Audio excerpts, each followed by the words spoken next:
সুপ্রিয় দর্শক বিন্দু, ইতিমধ্যে জানা গেছে ঝিনাইদহ জেলার চান্দগ্রামে এক যুবকের বিগত কদিন ধরে হাগা হচ্ছিল না।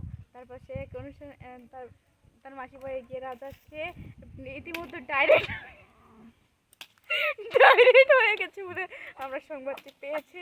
তো এ বিষয়ে বৃত্তান্ত কিছু জানতে আমাদের সাথে থাকবেন আমাদের প্রতিনিধি শ্যামচরণ। হ্যাঁ, আমি এখন সেই লেকটিনের পাশেই আছি।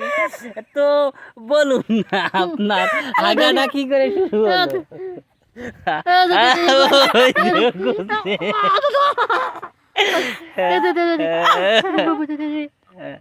তো শুনতে পারলেন আপনারা ওনার হাগাটা কিভাবে হয়েছে।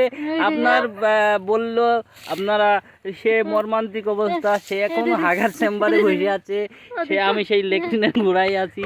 আমরা শেষ খবর না পাওয়া অবধি আমরা সেখানেই থাকবো।